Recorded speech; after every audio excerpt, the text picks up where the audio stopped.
Blog Talk Radio.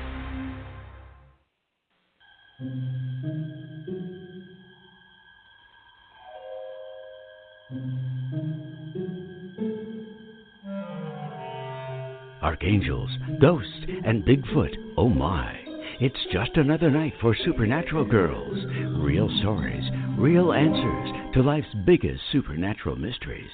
And now for another exciting interview with paranormal experts from this world and others. Here's your host, paranormal researcher Patricia Baker, on the one, the only Supernatural Girls.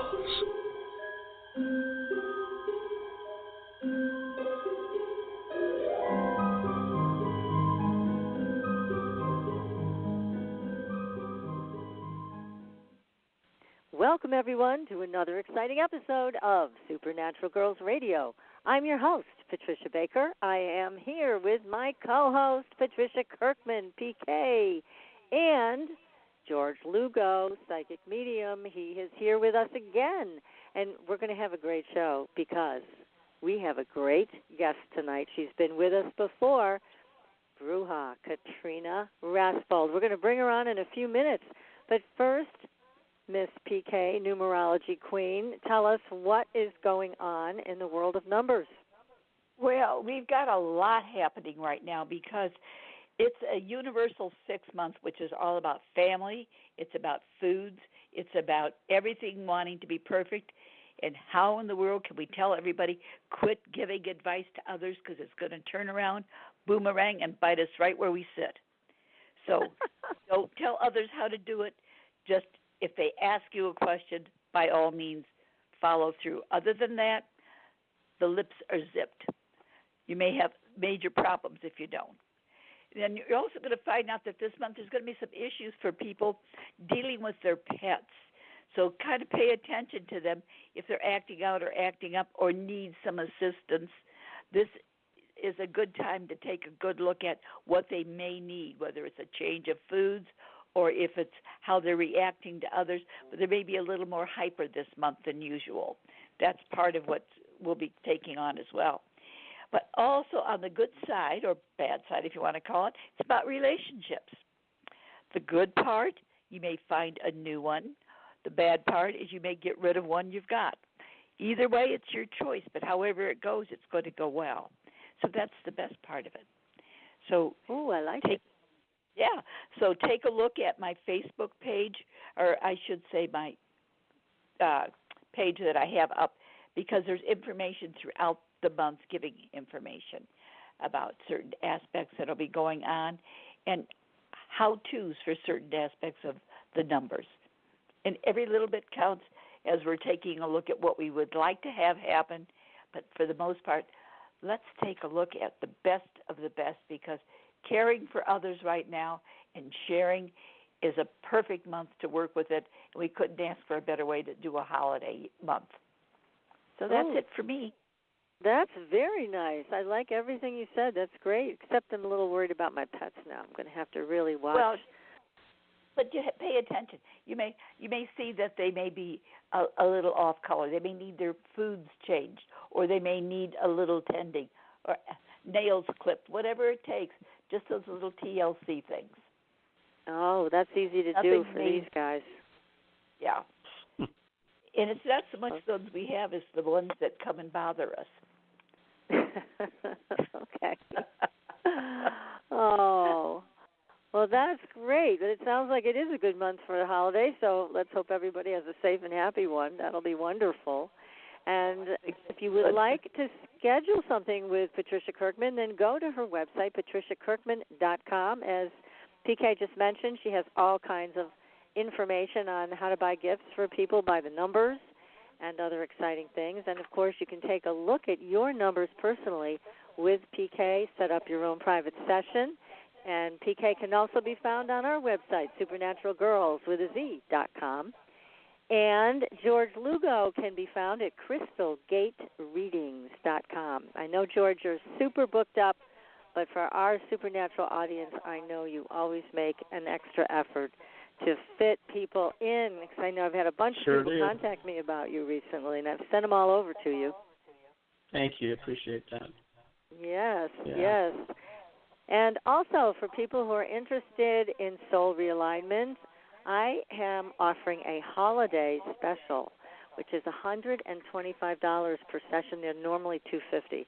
So you might want to take advantage of that. And I'm also offering gift certificates, so you can purchase a gift certificate now and use it at another time, or give it to someone. They can use it whenever it's convenient for them. So make sure you just click on the link. It's on our website. You can also private message me on the Facebook page. Easy to find and easy to schedule with me. So we have some great stuff on our Facebook page. Don't forget to go look at the Supernatural Girls Facebook page. Follow us, like us on Twitter as well. We have a fascinating article there about twins that were adopted out to separate families, raised without any knowledge of each other, and they had identical lives. It's a fascinating article, so go take a look at that. And, of course, we always have UFO stories, a big UFO story out of Chile, and some photographs to go with it. So take a look at our Facebook page. So tonight, one of our favorite people is also one of the most powerful women we know, Katrina Rasbold. She is a Bruja. And she's the author of a new book. It's not even out yet, but you can pre-order it on Amazon. It's called The Sacred Art of Brujeria. Now, Katrina has provided insightful guidance to countless individuals over the past 3 decades through both her life path consultations and her informative classes and workshops. She has worked with teachers all over the world, including 3 years of training in England and 2 years of practice in the Marianas Islands. She is a professional life coach who holds a Ph.D. in religion. She is married, and she and her husband, Eric, co-authored the Bio-Universal Energy book series. Katrina and her husband, Eric, are also the owners of the most beautiful metaphysical store called Crossroads. And you can find it online and look at all the gorgeous photographs. And Katrina also teaches workshops from Crossroads, and she teaches them on Brujeria and different aspects of the Bio-Universal Energy usage. And last but not least, she is the mother of 6 children who are grown up and out there loose in the world. I love that. So, Katrina, welcome to the show. It's great to have you here. Thank you, Patricia. It's great to be here. Well, you have an amazing life and an exciting life. Tell us, because I know you've been on before and you've talked a little bit about your history and how you got involved in magic and healing and brujeria, but please tell our audience tonight, how did this all get started for you? You know, I always had an interest in the paranormal, and that was where it started. And I grew up in Kentucky, and really the paranormal was the only safe venture you could take into the occult and not be shamed or ostracized or anything. And so it started there and just kind of grew. That was back, in the 60s. And then between finding tarot cards and witchcraft and all sorts of other ways to interact with energy, it just built into where I am now. Gosh. Well, it's quite a journey, and you have created the most beautiful metaphysical store. We were all raving about it earlier, even though we haven't been there in person. It's absolutely gorgeous. When did you open Crossroads? We opened on March 29th. Of this year? Yes. We had a store in Roseville, California for 3 years and closed that down because the venue was not where we needed to be anymore. The area had changed a good bit, and so we took some time off and then opened Crossroads this year. Well, it's a remarkable place, that's for sure, and I'm sure people are just drawn to it for so many reasons. Does it smell it's a really wonderful when you walk place. in? Oh my gosh, we make all of our own products. We make our oils, we make our incenses, our baths, our soaps, and so the smell is usually pretty pervasive when you walk in. Sounds wonderful.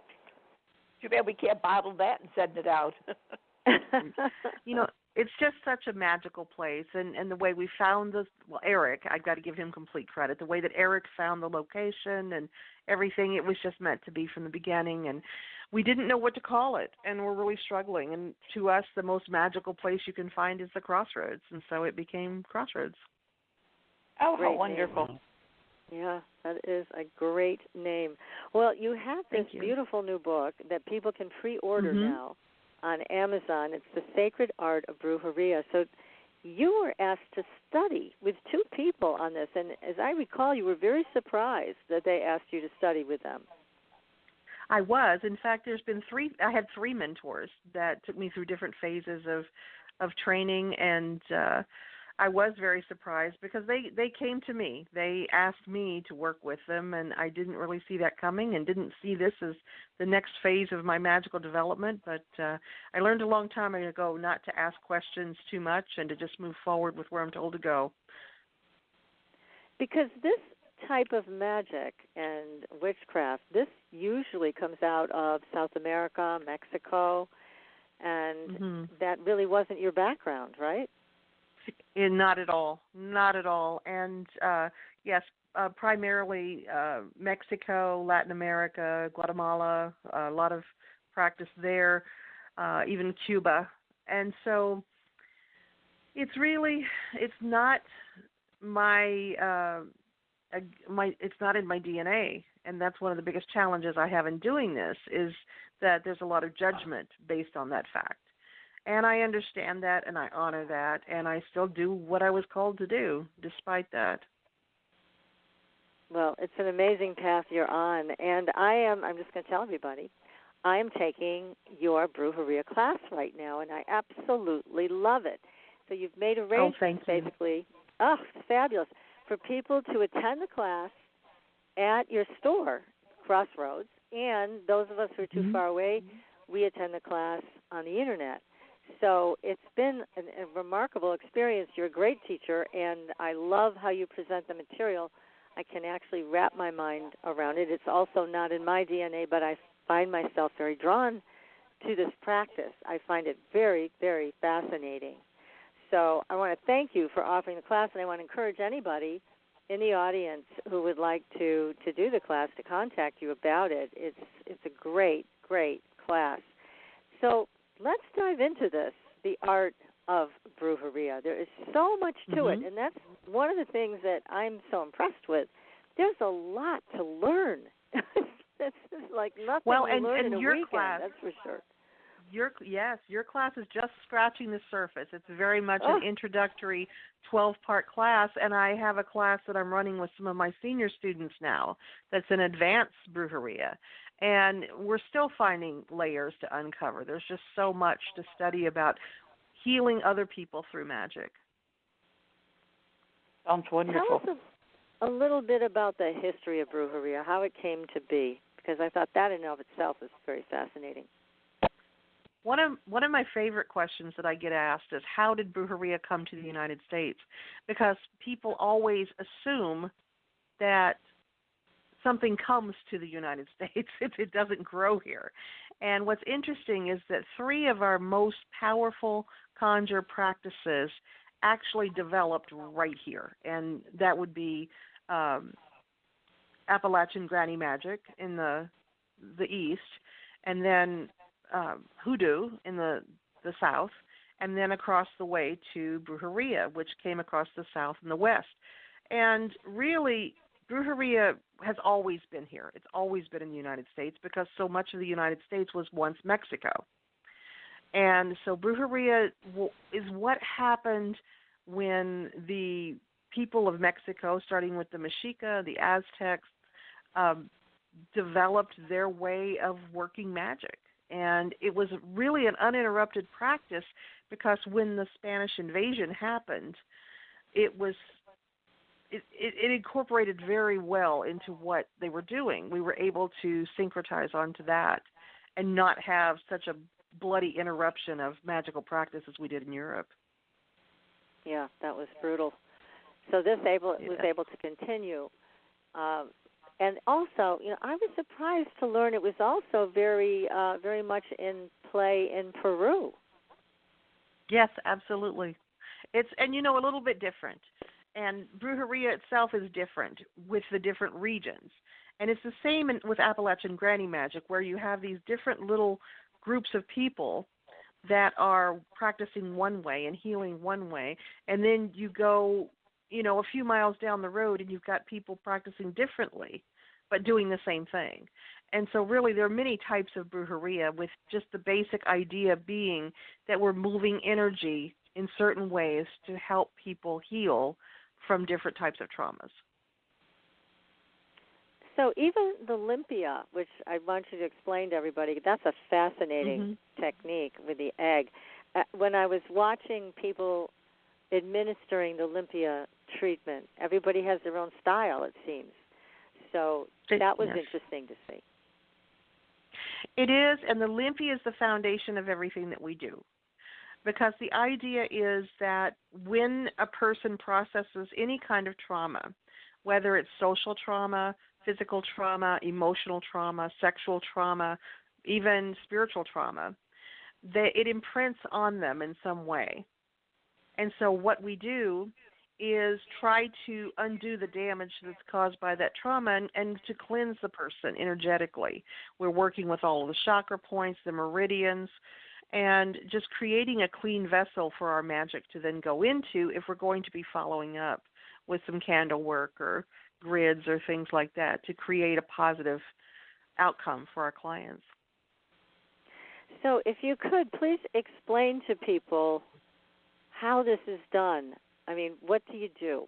How do you use the egg? I've experienced it myself with Itzhak, who was here a couple of weeks ago, and he's a shaman and who just was trying to teach us. But again, there's so much to this. It's amazing how much you have to learn in terms of interpreting what you see with the egg that you've just rubbed over somebody's body. But let's start with some of that because it's fascinating.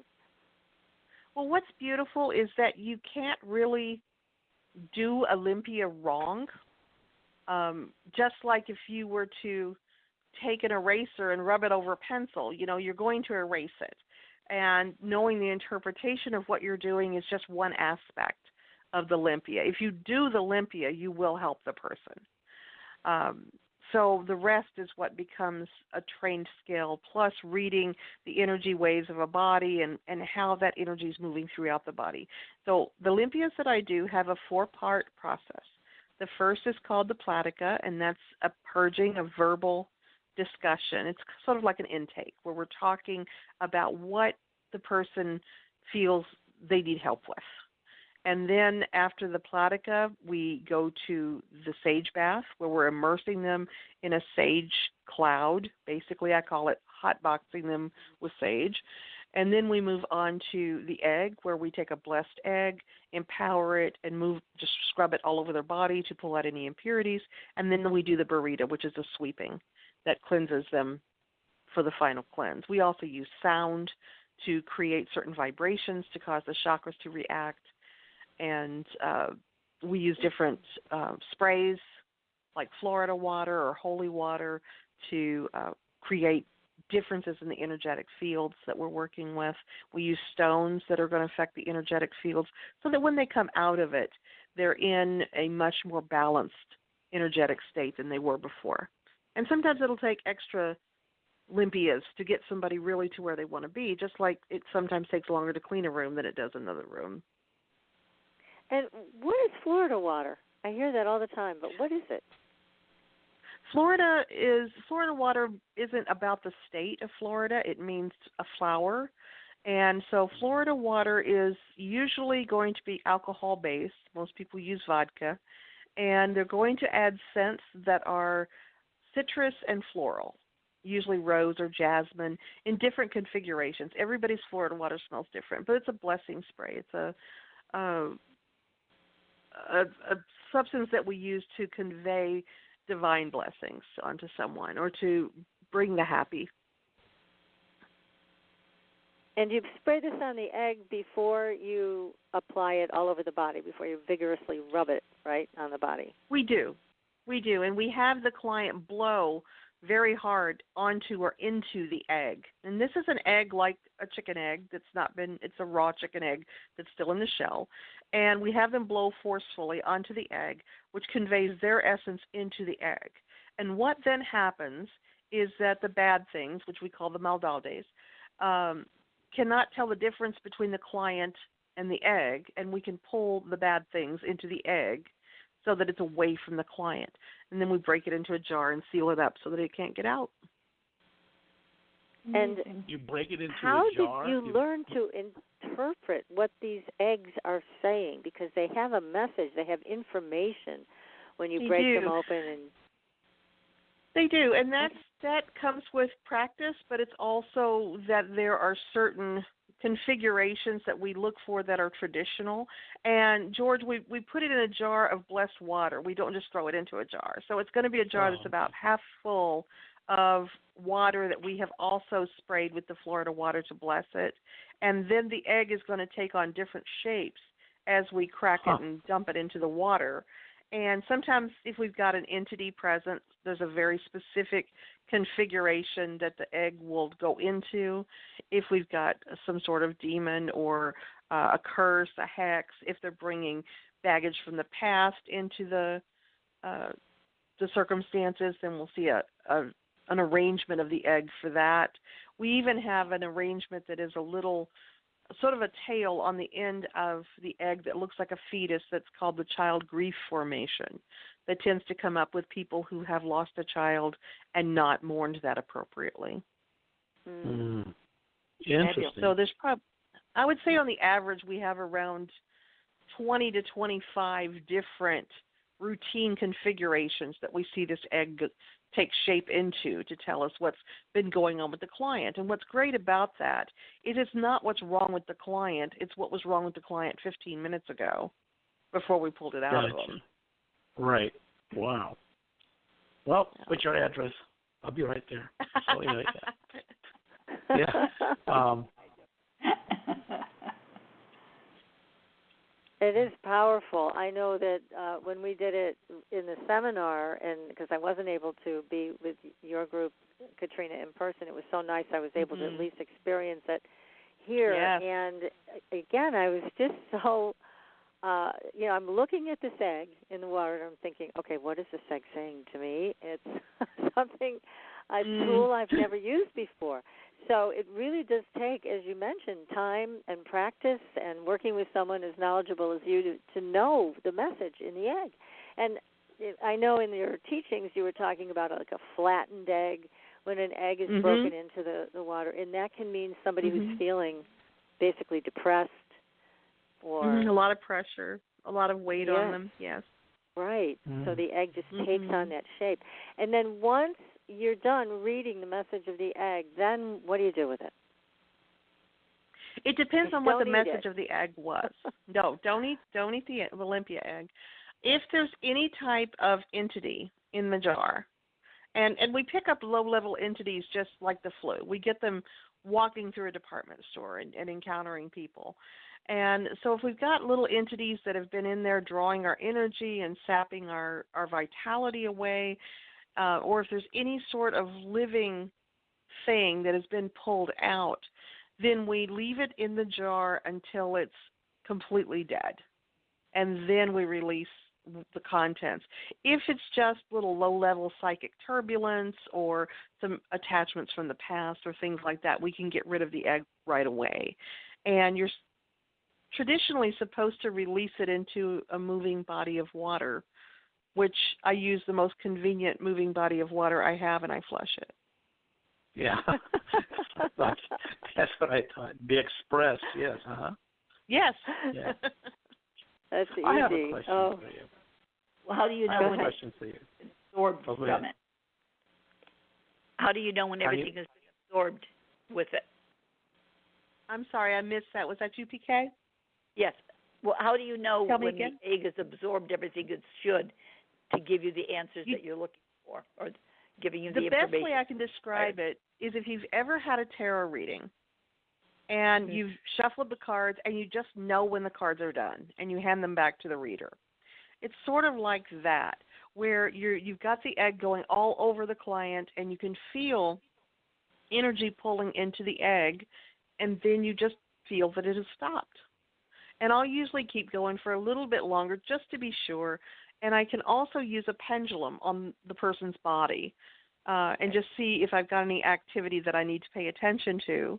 Mm-hmm. And so mostly you just kind of feel, yep, it's done.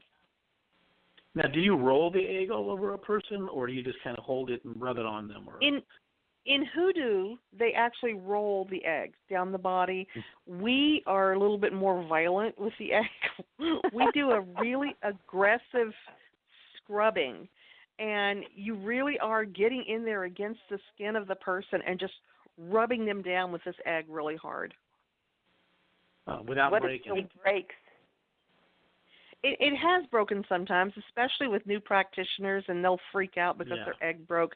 And I just have them read the pattern that the egg broke into on the floor. What is it? Does it look like a dragon? What does it look like to you? But really, after a while, you get accustomed to how to hold the egg in such a way that it doesn't break. And what's fascinating is that when you're rubbing the egg over the person, the egg will get physically heavier. The egg will come out in goosebumps. All kinds of strange things happen with eggs that are being used to cleanse someone. That's amazing. I have a question.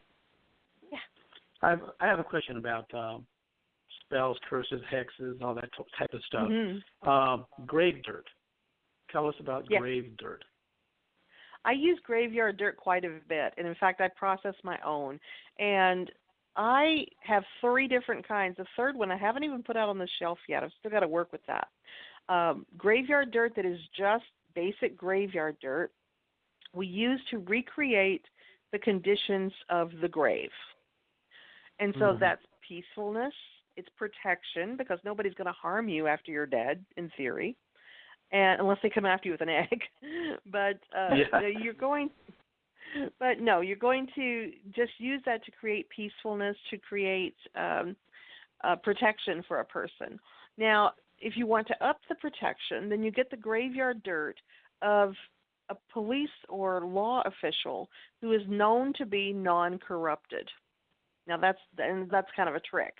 But I do have one. His name is Colonel Knox, and he's in the cemetery in Grizzly Flats where I live. And he made me wait, 4 years before he would let me take any of his dirt.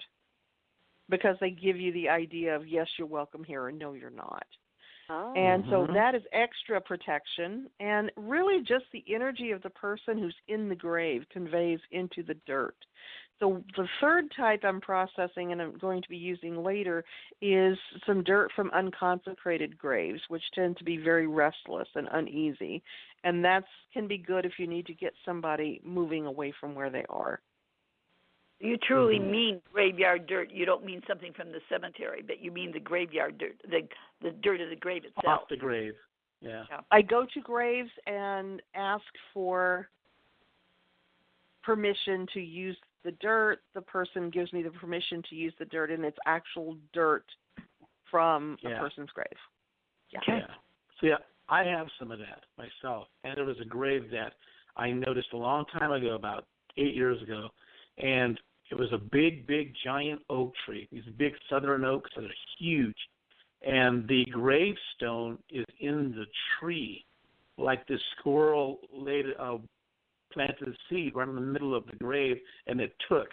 And this giant tree grew. And I was attracted to the tree. So I went to the tree, and I'm sitting there, and I'm thinking about it. And all of a sudden I look up, and there's the gravestone that's in the trunk of the tree off the ground. And I just felt this kinship with it. And it was a woman, and I knew it was a woman, and I just felt her saying, like, well, come back again and visit. So I did, and then she told me to take a piece of the bark from the tree, because the base of the trunk of the tree took up the entire grave. So I'm looking in the tree for, like, pieces of, like, hinges off her coffin and maybe a bone or here or there, but it's amazing. It's just an amazing place, and it's kind of away from everybody. So, but I've been there and have some of her dirt and some of her tree bark from her. And George, my life is now completely worthless because that never happened to me. Oh, no. George has got all kinds of good stories. I tell you. But listen, here's the weird thing. I need that to happen. that tree was struck by lightning, and it killed the tree. And I didn't know this, and I went back, and they had cut it down. And I went back, and I prayed for her, and I did all this stuff. And the base of the trunk is probably about 3 feet off the ground, and it began to rot away.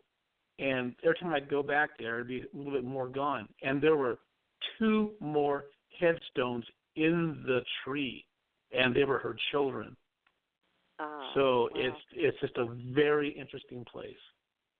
Wow. Yeah. What That's about like an Charlie. area where the ashes have been spread when a person have been cremated?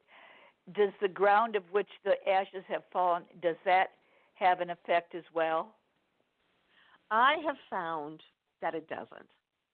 Okay. In theory, it would, but I believe there's something in the purification of the fire that disrupts their energy patterns.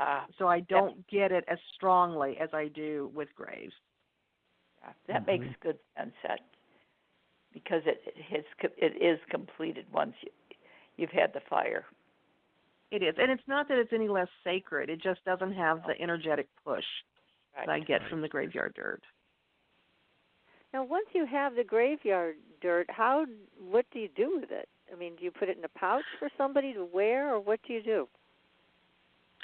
If someone's having difficulty sleeping, sometimes I'll have them sprinkle the dirt around the perimeter of, like, the floor around their bed, so that the bed is protected. A lot of times people are having difficulty sleeping because they feel vulnerable in some way, or because their brain is going 90 miles an hour and they can't get it to slow down. And graveyard dirt is really great for both of those things. It provides the protection so that they can rest, and it also provides peace so that they can calm their minds to sleep. I have different substances. For instance, gopher dust is a powder that you use if you need somebody to leave. You need your neighbor to move away, or you need your boss to get a promotion and go somewhere else. And we put graveyard dirt in the gopher dust. So there's lots of different things that you can actually use it for. Wow. I had no idea that had such an effect. That's amazing. Oh, it is amazing. I would never have thought it. Well, most rational people wouldn't. Yeah, that's true. Yeah. You've got being pushed over here. Oh, let's go take some dirt from there. Yeah, spread it around the bed. You're going to start trolling Put it around your bed, yeah. Right. Put it under your boss's chair. It'll work great. Now, you talked about gopher dust, which does contain the graveyard dirt. What is gopher dust? What is that made out of? Sulfur, dead insects, a little bit of cayenne powder, things like that. Mullein, I like to put mullein in mine. And it's to motivate people to get out of your immediate vicinity. Wow. It's kind of a people exterminator. Do you put it on their property that they're living, or do you just have it on your altar? Ideally, you're going to put it where they will walk, so that they step in it. You can also sort of put it in a person's desk chair, or you could put under their desk where their feet would be. If they're sitting at the desk, that's something else you can do. You can also just treat a candle. That's a removal candle, and put a little bit of gopher dust on top of it to expedite that process some. Wow. Amazing. So if we see dust around us, pay attention, right? The sulfur gives it kind of a goldenrod color, so it's not easily confused with, say, anthrax or something like that. You know, you're gonna if you see some golden color that isn't pollen, somebody doesn't want you there anymore. Yeah. So it's actually sulfur dust. It's a sulfur-based product. You start out with sulfur, and you kind of build it from there. I see. Gotcha. Okay. Mhm. Wow. Sounds pretty good. Now let's go to candles, because first of all, you've made some beautiful candles that I love. And by the way, everybody, they are on sale for the holiday. I highly recommend them because there's more to these candles than wax and a wick. So explain to everybody how you make these candles because they are very powerful. You know, candles are probably the most common magical tool that I use in my practice. And I'm an absolute witch for hire. I do magic for people as my primary vocation. It's what I do. And candles are the easiest way for me to work for someone by remote. And most of my clients are not local to me. So the candles help me to connect with them because candles, especially even paraffin candles, but also soy candles, are very absorbent. And so when you're using candles or you're using soap, for instance, you can get the energy to really get down in there and stay, and then you can release it by the burning. So and that's what we do. We add herbs to our candles. We add oils to our candles. And I like to put glitter in there because the glitter on a prayer candle will move up against the glass anytime the candle is particularly active. So I'm able to track when the candle was busiest and get back with the client and say, what was going on Tuesday because your candle had a lot of activity that day. So you also interpret how the candle burns. I do. Yeah, and in fact, if I burn the client I don't burn the client. That's what they did to us. If I burn the candle, I burn the candle on the client's behalf. Part of the inclusion in that work is that I send them a report with photographs afterwards and say, you know, you had a really clean burn, or we got a lot of black soot, or there's a lot of herb that wasn't consumed, the candle kept putting itself out, whatever it might be, and just let them know exactly what happened in the course of that burn. What does that mean, Katrina, when the candle puts itself out and you have to keep relighting it? Usually it means that there's something about what the client is wanting to have happen that is not appropriate for them at that time. It doesn't mean they're never going to get it. It just means today is not that day. Mm-hmm. And sometimes it can mean that there's someone actually working magic for something opposite of that, that's creating resistance. It can mean that if this does happen right now, it's not going to be in the client's best interest. It could mean just that the timing is off. You know, that maybe we need to wait until we have the boost of a full moon to do the energy work for that. Right. And tell us some of the most remarkable burns you've seen happen with candles and what it meant for the client. I have had client candles that actually exploded. Wow. Or I've had right, and glass just sort of goes everywhere.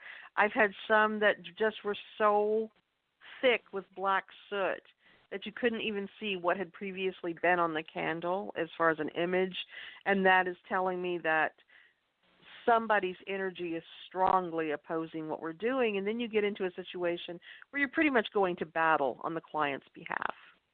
I had one person that I was working for that had asked a person that she was dating to back her financially on an enterprise, and the person had been very enthusiastic about it. And she was asking me if this person was going to come through. The candle burned maybe a third of the way down and created a perfect image of a rat in the wax that was up on the side, and lots of black soot. And I told her, I really don't think that this person's going to come through for you because I'm seeing rats leaving a sinking ship. And sure enough, the person didn't give her any investment money and sort of ghosted her. So all kinds of things happen with the burns. There's times that the labels on the outside of the candle will burn in such a way that one of the figures is obscured. And so you can interpret that in relation to what the person is asking. The most common thing I get asked is to bring back my ex, and it's always a woman asking this. Mm-hmm. For some reason, women are very, and I hate to generalize like that, but it's very, very rare that I think in my entire career I've had one man that asked to get his ex-wife back. Women are consistently asking to bring back somebody who they just broke up with or that broke up with them. What is wrong with us? Why are we doing that? Oh, my goodness. I really try to get them forward facing. Yeah. And again, I don't mean to generalize, but boy, the numbers just do not lie. Yeah. And there is no difference in how the person identifies gender-wise.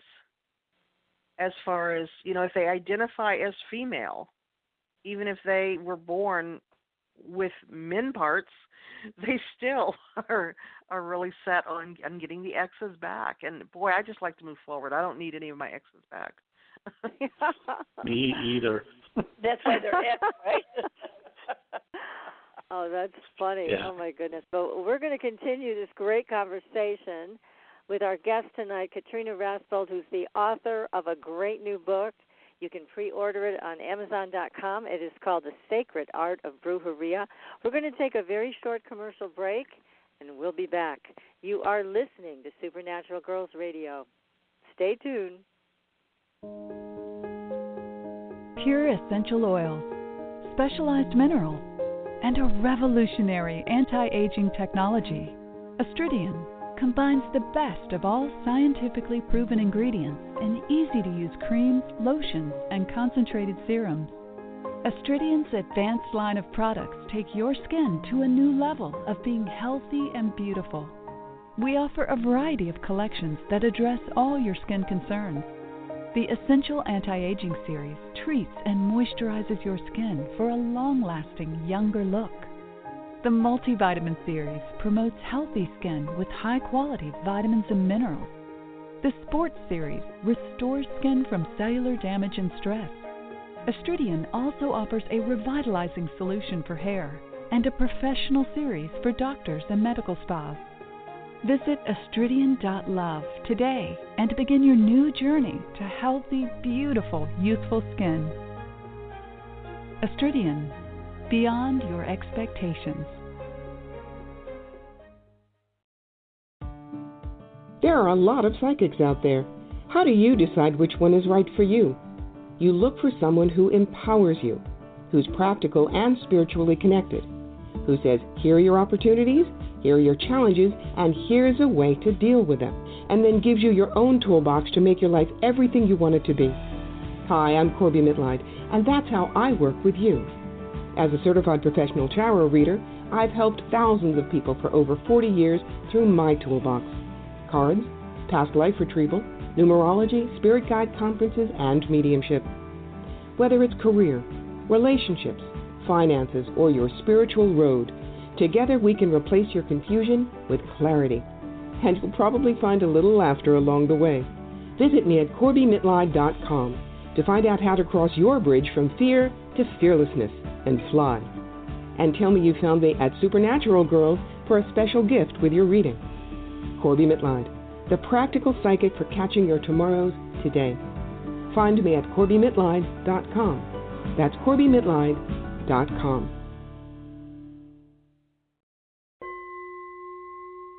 Are you ready for a new experience of freedom and powerful connection? Would you like a positive, effortless change in your life? Then come to CosmicFusion.com, where we offer the most advanced energy clearing and expansion techniques in the world, with a quantum vortex energy to activate your divine blueprint and life's purpose. When your soul leads the way with cosmic fusion and quantum vortex energy, you can break clear of past difficulties and blocks with the power of the source. With cosmic fusion, the source energy does the work for you. It's easy and effortless. Listen to our free meditation right from our Cosmic Fusion website, the Cosmic Code Meditation. Sign up for one of our interactive webinars today. Come to Cosmic Fusion, www.KOSMICfusion.com, to experience an effortless awakening and transformation. Are you ready for an upgrade? Are you ready for a new experience of living in the fifth dimensional magic and powerful connection? Then visit CosmicFusion.com today. CosmicFusion.com.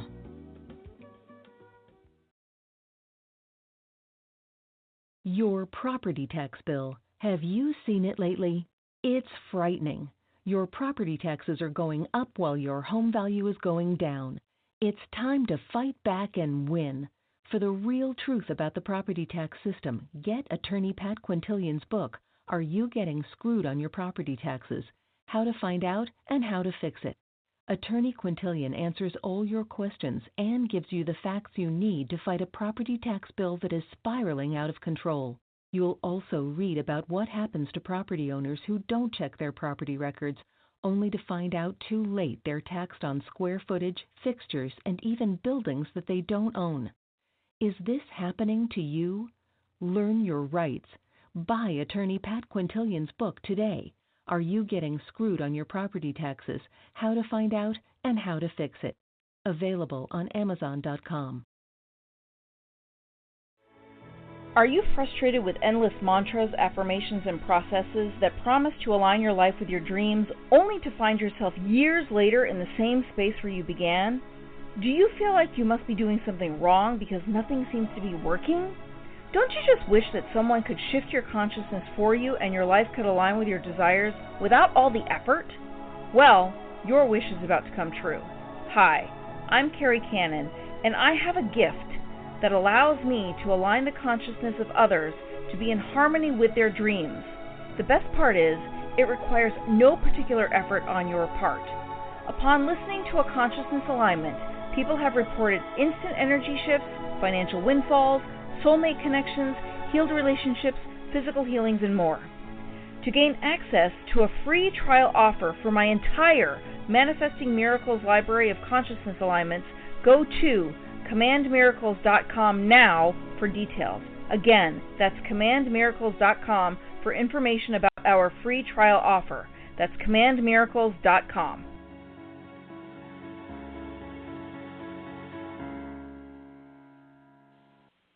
Welcome back, everyone, to Supernatural Girls Radio. I'm your host, Patricia Baker, here with my co-host, PK, and George Lugo, and our great, tremendous guest tonight, Katrina Rasbold. We're having a wonderful time learning so much about Brujeria, and Katrina is, again, the author of a brand new book that will be coming out soon, and you can pre-order it. It is The Sacred Art of Brujeria. Oh, my goodness. Katrina, there's so much to talk about here. Tell us about the saints and how the saints basically play into all of this with Brujeria. You know, we have two different kinds of saints that have a lot of focus in Brujeria, and one is the canonized saints that are recognized by the Catholic Church, and the others are the folk saints that are created by the public through different acts of miracles that occur posthumously and their acts of service during their lives. And the saints really are your, how can I put it? They're like your liaison to God. And in the pagan world, we have different faces of God represented through the different gods and goddesses. And this is a similar thing where we have these people that were most of them once alive, but they convey certain energies, and they have certain wheelhouses, for lack of a better term, that you can access if you have a specific need. St. Jude being the patron saint of lost causes. St. Joseph if you want a job or you want to get a new house. So it's very sort of pigeonholed with the different saints, and there are thousands of saints, so that whatever need you have, there's probably going to be a specific saint you can address or petition for that need. So we use candles and novenas where we are saying certain prayers to these saints to intercede on our behalf for whatever it is that the client is looking to attain. How do you know what saint to ask specific questions for? Research. You just research it. You know, there are some go-tos, like St. Anthony, is the guy you're going to go to if you've lost something. Right. And you know that if you're working for children or animals, St. Francis is going to be a great choice. And so we have St. Francis Cabrino, who we use if we have immigration issues. It's just learning which saints are managers of which life department. That makes good sense.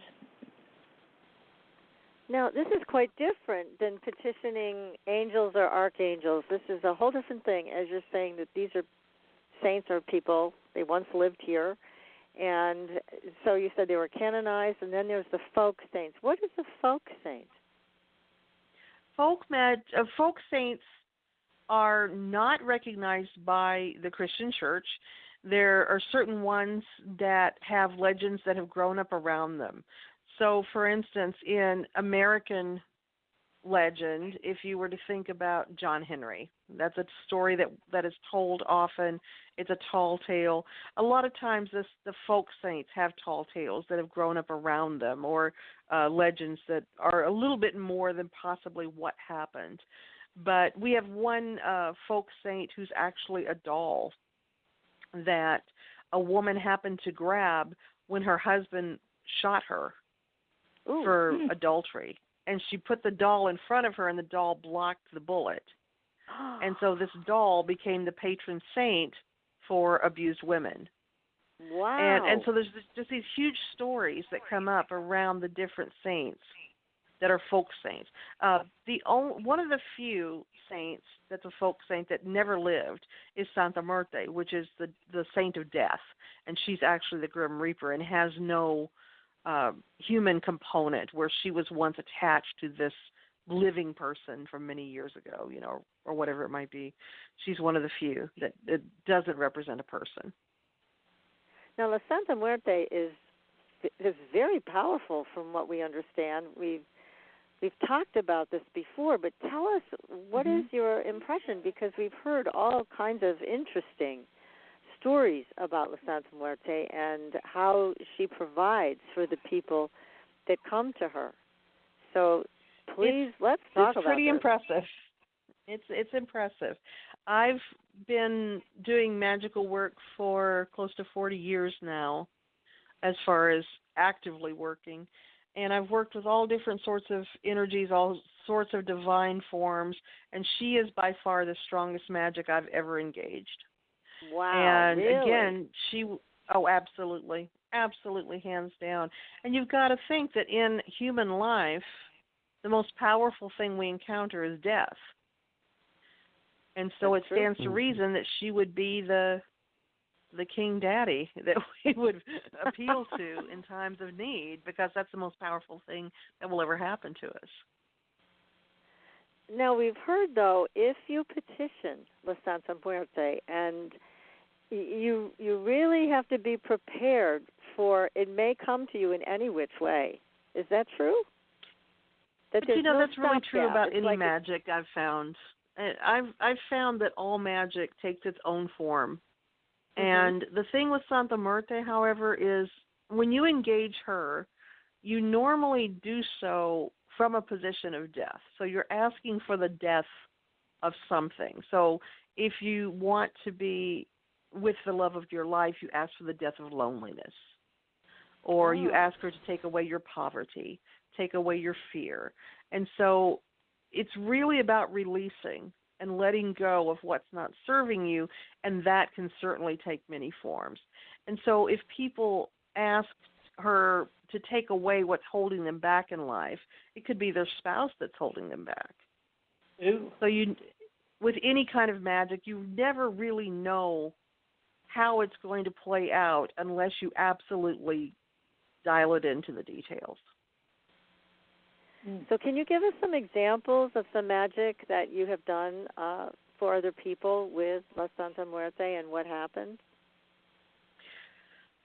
Well, one thing that was a lot of fun is that when we had Crossroads in action and it was up and running, we found very quickly that the one unit that we had did not have enough room for us to have classes with the number of people that were coming for our classes. And we hadn't anticipated this. We thought we had some time before we needed to expand. And it just happened that the next unit over, because we're in a fourplex, that the next unit over was available. And we really didn't feel comfortable expanding when our shop was just a few months old. And it didn't make business sense to do that. And I kept getting from Santa Muerte, you have to expand, you need to do this now, don't worry, we'll take care of it. Well, my husband he's a business grad. I mean, everything for him is the academics of business, and it just didn't make sense. And so what I did is when I had my advanced Brujeria class that time, I took them over and had them look in the window, and I said, I want you to look at this, and I want this building to be part of Crossroads within a moon cycle. And so we did some work to Santa Muerte to make that happen, to take away any obstacles to this expansion. And within a week, we had the keys. The owner was willing to work with us, and it just happened very, very quickly. And that's how she works. It's done. You ask for it, and it's done. And what's the most stunning about working with her is how quickly it does happen. Sometimes you're not quite ready to hear yes so quickly. So what's her payment? I think she doesn't ask for a payment. She only, here's what she asked. This is interesting. She says that because nothing you do is as powerful as what I'm going to do when I close your eyes for the last time, what I want you to do is to engage life fully every day that I let you have it. Ooh. And so she demands that we live. She demands that we dance. She demands that we love and that we be fully invested in life. But she's not a quid pro quo kind of girl. People give her offerings out of love and devotion. But when she looks at us, she has absolute lack of judgment.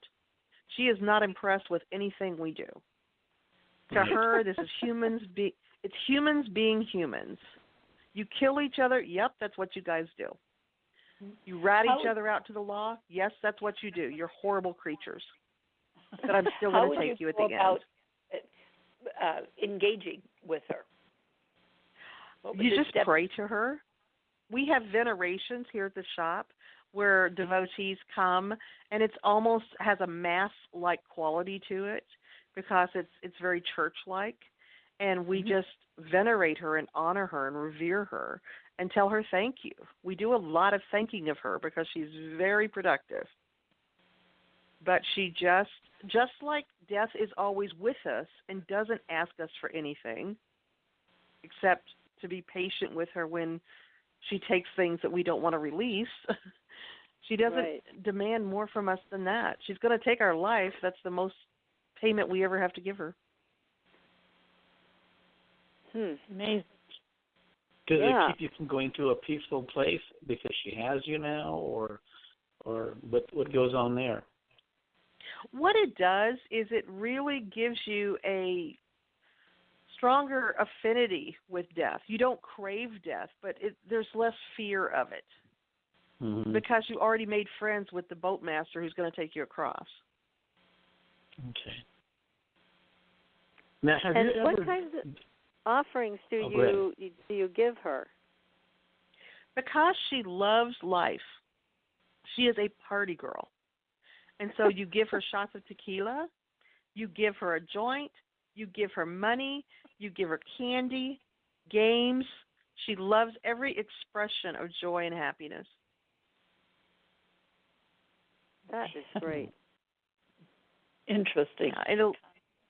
She's a pistol.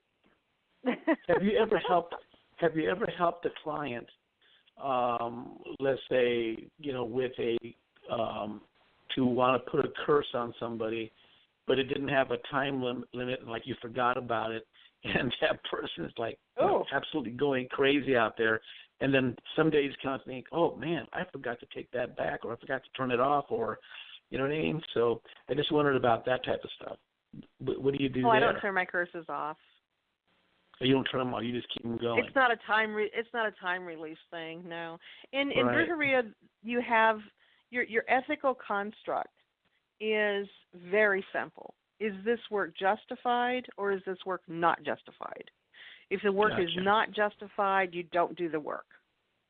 If you've talked to the client and you're advocating for the client and the work is justified, you move forward with the work. And so I'm not ever doing anything that I don't feel like I can sleep at night, regardless of what that looks like. Right.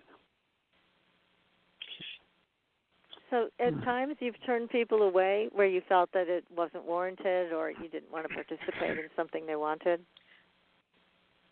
The most common reason that I have turned somebody away is either because I felt like they were in a position that whatever we did, they were not going to be happy with the results later, and that they were kidding themselves about what we're going to do.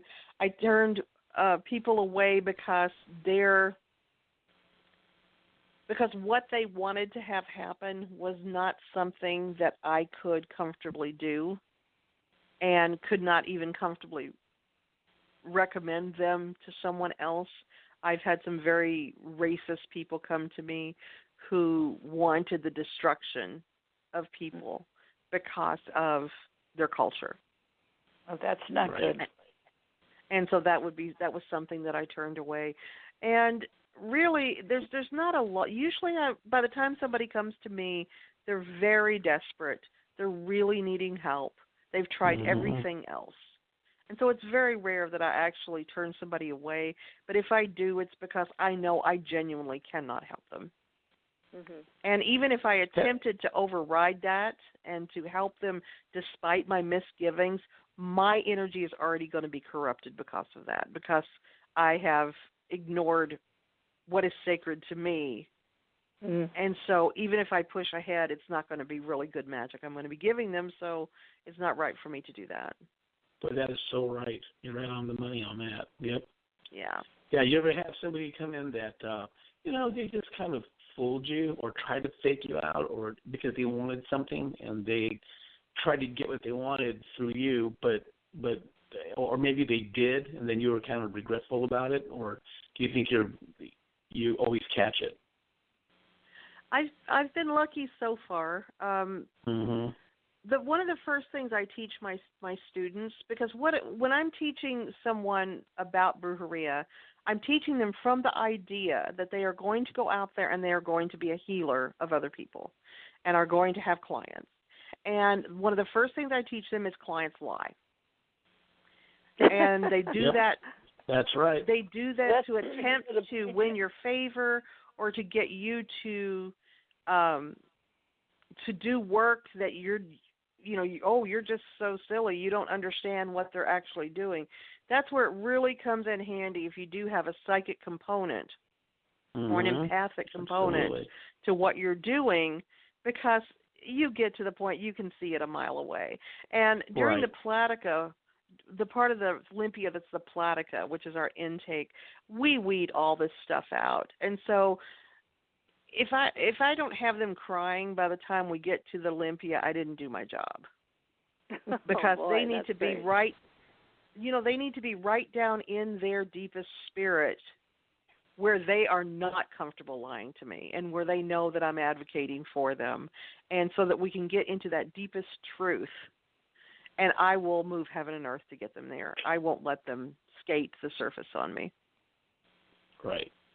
That's terrific. Well, we have a caller with a question, so let me bring them on to the show. And the area code is 843, so we're going to bring you live.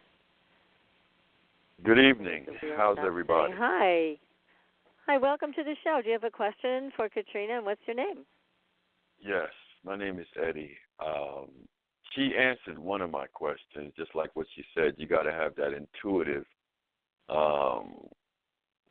part of the equation, and that was right on time, because in her teachings that she assists with strengthening that particular muscle, psychic ability, intuitiveness, so that you know what you need to know. Yes, it makes a difference. So do you have a question, another question for Katrina? Yeah, that was one of the questions. The other question was, she spoke on combat.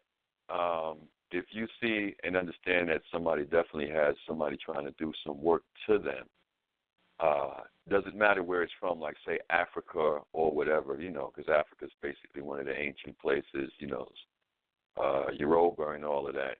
So I just wanted to see if she would speak to that. What I do when I'm talking to the person, most commonly I have someone who comes in who says, I've been cursed. And so we're going to have a lot of layers we're going to go into when we're fact-finding about this. For one thing, if they're European descent and they say they've been cursed, We're going to have a conversation about what that looks like. How is that manifesting in your life? What else could this be? If somebody comes to me and they are from African or they are from Mexican descent and they say, I've been cursed, I say, I'll get my stuff right now, because I have no doubt that they've been cursed, because there's a different flavor to European curses than anywhere else. And you can feel the energy coming off of a person if they have genuinely been cursed. It's right there, very plain. And so I start to talk to them about the nature of the curse. Where do they think this came from? And as they are discussing it, you can start to get a feel, a flavor of where the cultural origin of the curse is.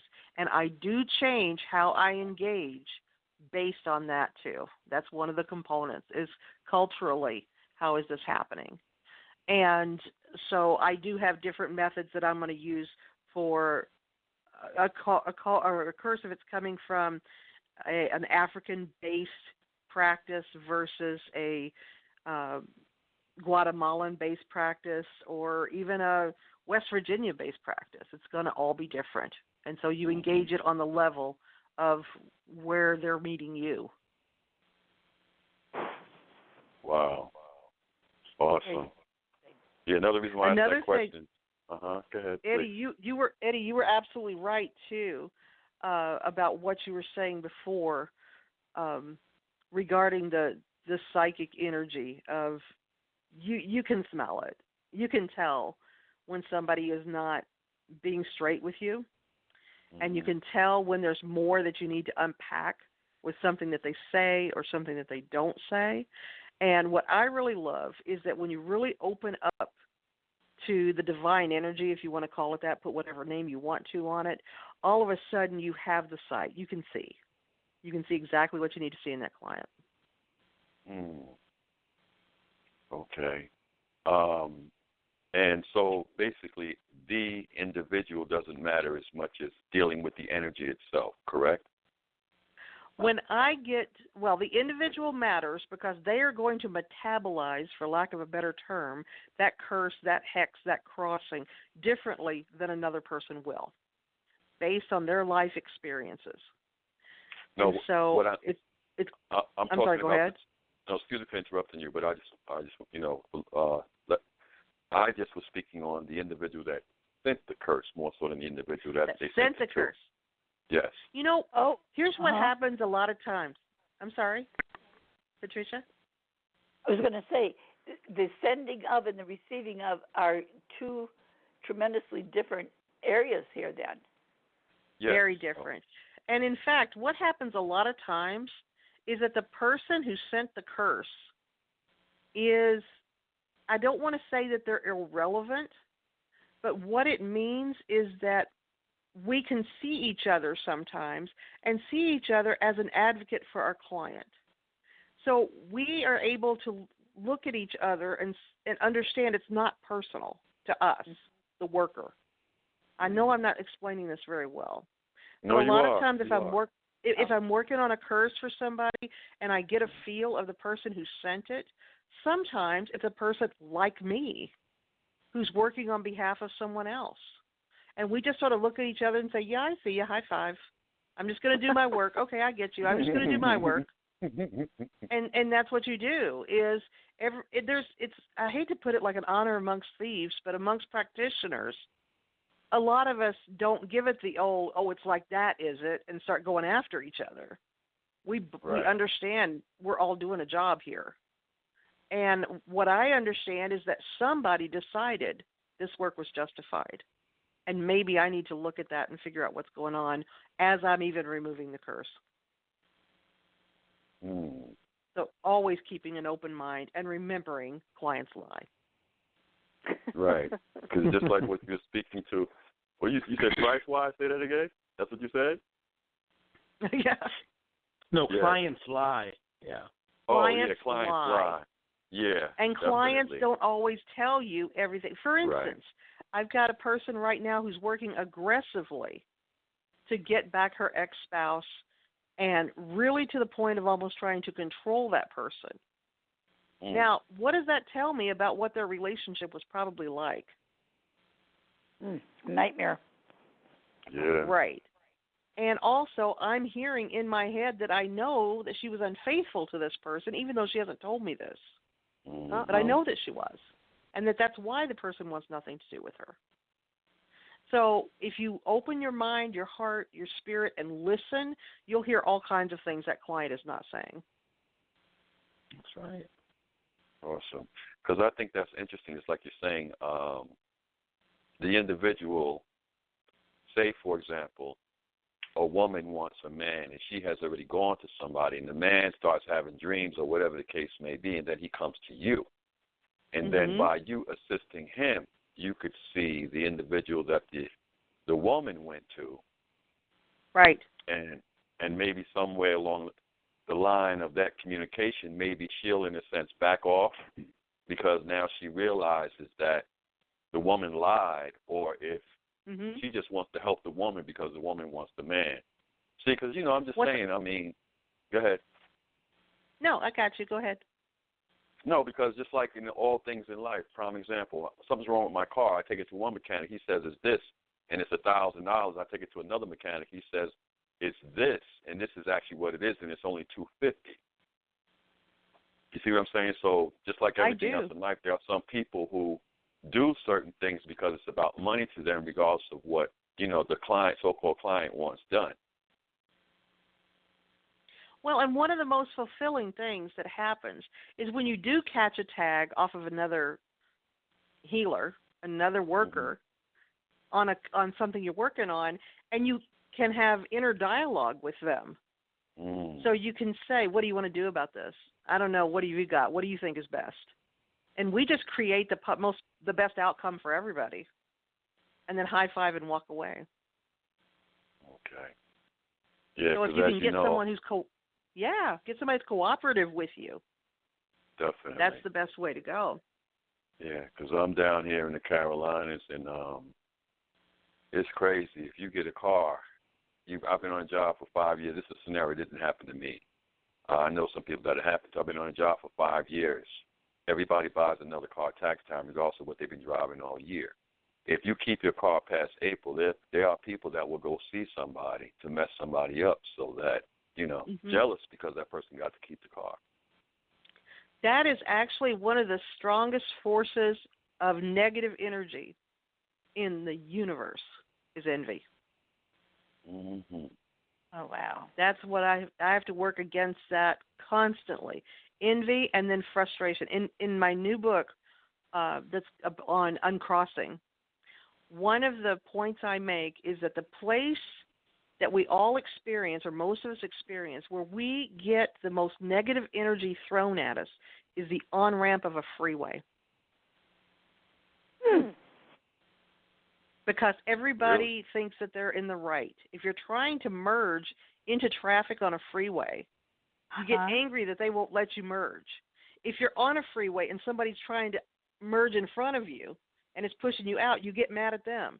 So all of this anger, road rage is a huge problem. I clean out so much road rage from people. Wow.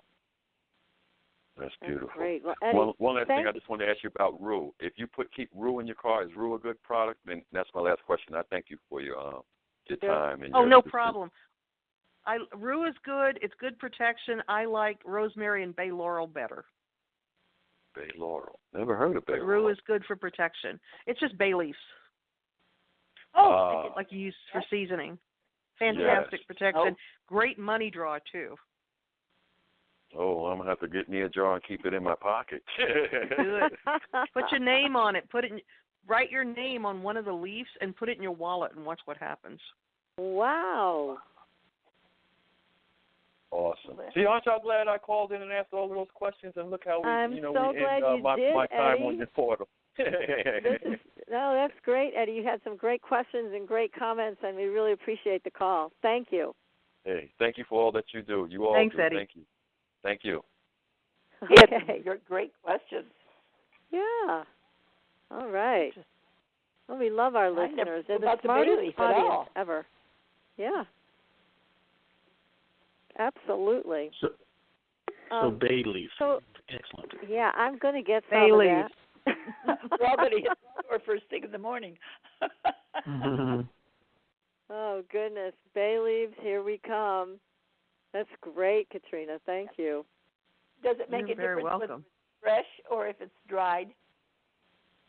I like the whole leaf, the whole dried leaf. Okay. The fresh is fine. It'll work.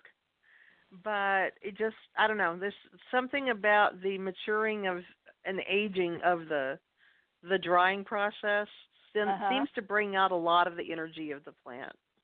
Oh, that's good to know. Mm-hmm. You have so much information for us tonight.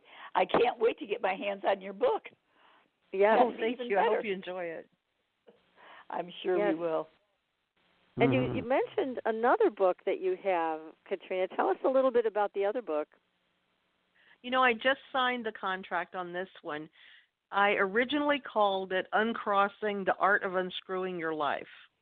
And I'm going to be lecturing on that in February at PantheaCon in San Jose. But that's great. I pitched that to Llewellyn, and they want it, but they want it relabeled Healing from Psychic Attack. Oh. So it's going to have a little bit more pedestrian title to it. Oh, I like your title better. I do too. They should. But it really is about. It's about all the ways. It's about all the ways that we get crossed and get into a downward spiral. The ways that we can improve and clean up our lives magically, and create fewer obstacles and a wider pathway to success. It sounds great, and I still like your original title. I think it's much better. Too. And, you know, the other thing, Katrina, I want to mention to everybody, that you and Eric have such an amazing, joyful energy. And I know I've participated in some of your tarot readings that you've had, and you have a lady with you, and I can't think of her name right now. She's lovely. Oh, Shannon McLaren. Shannon. And when you and Shannon get together and do the tarot readings online, live on Facebook, it's just a blast because you both are enjoying yourselves so much. And there's Shannon's my bestie. Yeah, she's my sweetie. Oh. And we're doing that tomorrow night, in fact. Okay. We do it the tarot readings are every other week. And then in the interim weeks, we will have a conversation about a magical topic. And so it's called What's Up, Witches? And it's just a little broadcast that we do on Facebook. I love the names you come up with. They're I know, fabulous. this is great. And again, there's so much joy around what you do and how you work with Shannon and how you work with Eric. And there's just so much heartfelt joy. It really makes it fun. There's nothing dark about it. It's so much fun to learn with you and to be a part of what you're doing. Well, thank you. I'm really surrounded by amazing people, and what I've really loved is that when you put your light out there, if you really go out there with good intention and your spirit in the right place, and you're not stupid about it from a business perspective, the right people will come. You just have to trust your inner wisdom.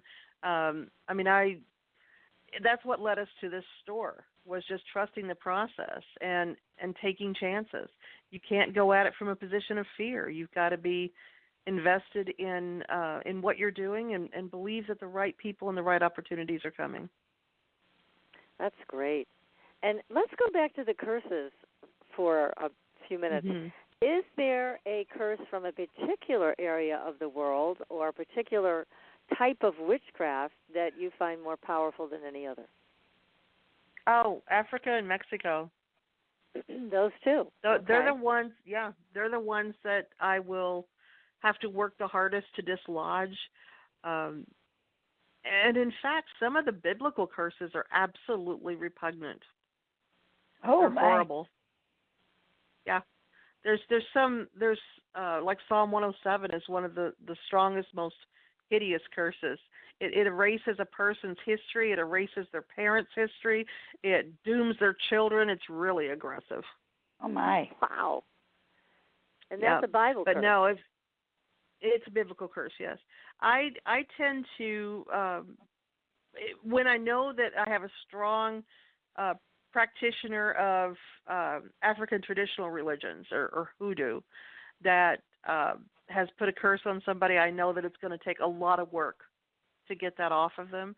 If I know that somebody has really been done over by a Bruja or a Brujol that knows what they're doing, I'm going to be there for a while. It's rare I have to do an actual exorcism, fortunately. But the curse removal is just, it can get pretty brutal sometimes. God. In what way? What about Russian witchcraft? Have you ever encountered a Russian curse? A couple of times. Most of the time, the Russians like to go generational. So they're the ones that are really big into the family curses. Mm-hmm. And so when you're having to go back layers and layers and generations to peel off all of the work of a curse, that's pretty grueling. Gosh. Tell us about exorcism. What's that like? Oh, it's the way you do them. I would have thought back when I was a baby witch that if you were doing an exorcism, that you're going to go in like John Constantine and have the cigarette coming off the lip, and breaking out one-liners as he flies into the mirror. It's not like that. It's usually when somebody brings a person in for an exorcism, it's usually because that person is not doing what the person wants them to do. Most of the time, if I get an exorcism, somebody's bringing in a teenage kid or a 20-year-old or a wife that doesn't want to be married anymore. And so basically, if you're not doing what I want you to do, it must be a devil that's making you do it. Now, there have been a couple that I've done that were actually possessed, and there's actually a demon in there. And that's always kind of surprising when there actually is something in there. Usually you're just working with the person to get them to release whatever belief systems or negative images or thought processes are causing them to embrace failure. And you just work with them that way. But usually with a true exorcism, it's about you holding somebody really tightly while they vomit and poop and pee on you and cuss at you. It's great. Ew. Oh my God. That's fun. That's a true exorcism. Yeah, it's not fun. You go home exhausted, your shoulder joints ache, you just want to shower and sleep for days. It's horrible. Mm-hmm. Yeah, and here's something interesting. I found this interesting too. On all of the movies, the power of Christ compels you, and that's what's going to get rid of the demon. And I've found that most demons are on pretty good terms with Jesus Christ and don't run when you say the name. Oh, and really? that was confounding to me because I thought that was my shoo-in. It was not. But if you invoke the Blessed Mother or you invoke Santa Muerte, all of a sudden these demons feel like they got a cake in the oven and they're gone. Or you can move them more easily. It's as though they went, oh, no, she called Mom. And, but they respond. Yeah. They respond much stronger, in my experience, to a female divine figure than they do to a male divine figure, and I'm not sure what that's about yet. That is wild. Because that's, of course, something we've all heard on so many levels that you invoke the name of Jesus Christ and they have to run for the hills. But you're finding that's not the case. They don't. I'm not. And when I do it, the approach is sort of like, oh, hi, boo, what's up? Oh, no. That's not what you want. No, not what I wanted. Different impact, please. So when you invoke Santa Muerte or the Blessed Mother, then they hightail it. There's just this deer in headlights look that they get. Just like, oh, no. It could be worn out. It could be that this has been invoked so many times that it's not as powerful as it once was. But and that's not to denigrate anyone's beliefs or anything. I'm purely speaking from my own experience. And I have a very I was raised Christian, and I have an absolute veneration for the Christian belief system. It's not my path, but I honor it profoundly. So it's not as though I disregard that power at all. I don't. But in my experience, specifically in working with demons, I get a better response with female deities. Interesting. Have you ever had someone come to you and you look in their eye and you just know that there's somebody else in there, like the outward part of that person? Yeah, I mean, I have too, and boy, it's frightening, man, when you see that and you feel it and you know it. It's similar to the feeling that you get when you're having a normal conversation with somebody, and all of a sudden your skin starts to ripple, and you realize this person is crazy. It's. I have a similar reaction when I can see that there's somebody else in there. It's really terrifying. And again, a lot of times people that are brought to me for healings or for exorcisms actually are mentally ill people. Right. And so when you've got, and from a healer perspective, we have to work holistically, which means, okay, this person is diagnosed as schizophrenic. Does that mean there's something actually wrong with them?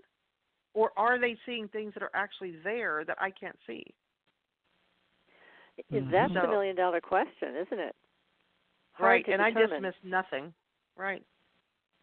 So you just have to meet each client where they are and trust that you are being led to heal them in the best way possible. Quite a task. My goodness. Now, what about, I'm going to go back to Olympias again. Can you do them for your pets? Can you do them for your dogs and cats? Absolutely. I do limpias on animals by remote even. I've done a bird recently. I did a Cocker Spaniel. Most animals enjoy the limpias. Most babies enjoy limpias. They don't tend to react negatively to them at all. And you can definitely see a difference in the animal's behavior after the limpia. I'm going to start this. And the word Olympia means... You're going to talk to your dogs, I can tell. Yeah. I'm going to start. And the word Olympia means clean or cleanse? It means cleansing. Cleansing. Okay. Or clean, yeah.